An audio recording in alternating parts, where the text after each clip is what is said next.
এই ইলেকশনে ভোট ডাকাতি দেখেছি, আমার ঘরে বরে হামলা করা হয়েছে। আমি কি এই ইলেকশনের জন্য নিজের রক্ত জড়িয়েছি? আমি আজকে স্বরাষ্ট্রমন্ত্রী আছেন, মাননীয় প্রধানমন্ত্রী আছেন, আমি এখানে প্রশ্ন করি, আমি কি রক্ত জড়িয়েছি? আমরা রক্ত জড়িয়েছি বলে আপনারা আজকে সংসদে প্রধানমন্ত্রী স্বরাষ্ট্রমন্ত্রী হয়েছেন।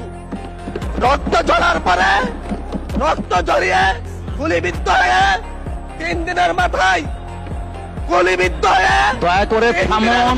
মাননীয় সংসদ সদস্য, আপনার বক্তব্য অব্যাহত রাখুন।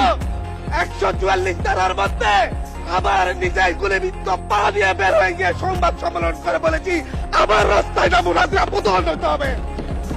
আমরা বলেছি নতুন বাংলাদেশ দিব, আমরা নতুন বাংলাদেশ আবার প্রতারণার রাজনীতি দেখতে চাই না, প্রবঞ্চনার রাজনীতি দেখতে চাই না।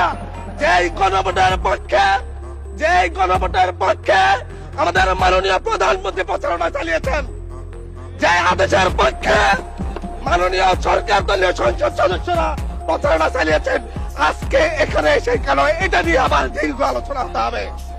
আমরা 90-এর গণঅভ্যুত্থানের কথা বলে যাই নাই। 3 জোটের রূপরেখা হয়েছে, বাংলাদেশ গণতান্ত্রিক ভাবে উত্তীর্ণ হবে কথা দেওয়া হয়েছিল, কিন্তু 94 সালের মাগুরার নির্বাচন কারা আয়োজন করেছিল? কারা 94 সালে মাগুরার নির্বাচন আয়োজন করেছিল? আজকে আবার এই সংসদে দাঁড়িয়ে আবার এমন একটা ব্যবস্থা নিয়ে যাচ্ছেন, আরেকবার যে মাগুরার নির্বাচন আয়োজন করবেন না, এর নিশ্চয়তা কে দিবে? এর নিশ্চয়তা কে দিবে? আমি আমার সবচাইতে কম বয়সী প্রার্থী হিসাবে নিজের প্রার্থীটা জমা দিয়ে এলাকায় গিয়েছি প্রচারণা করতে, 3বার হামলার শিকার হতে হয়েছে।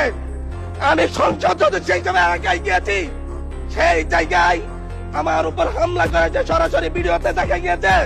অস্ত্র নিয়ে, দেশীয় অস্ত্র নিয়ে আমাকে কোপাতে আসা হয়েছে। তারা কারা?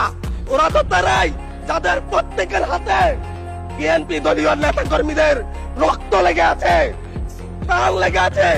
এই বিশ্বাসঘাতকতা, এই বিশ্বাসঘাতকতা মাননীয় স্পিকার, এই রাষ্ট্র আর সইবে না, আপনারাও সইতে পারবেন না। বিশ্বাসঘাতকতার মূল্য এই দেশে আবার দিতে হবে আপনাদেরকে। আপনারা যারা আপনাদের ভাইদের রক্ত জড়িয়েছে, খুন করেছে, খুনের মামলা আছে, তাদেরকে আবার পুনর্বাসিত করে আমাদেরকে খুন করার জন্য লেলিয়ে দিচ্ছেন। চট্টগ্রাম থেকে এক সাংগঠনিক নেতাকে পাঠিয়েছে অস্ত্র সহ আমাদের লোকদের উপর হামলা করতে। ভোটের দিন সকালবেলা থেকে প্রত্যেকটা ভোট কেন্দ্রে অস্ত্র দিয়ে মহড়া দিয়েছে। 30টা ভোট কেন্দ্রে এনসিপির প্রার্থী, বিএনপি 2জন বিদ্রোহী প্রার্থী সহ, বিএনপি 2জন বিদ্রোহী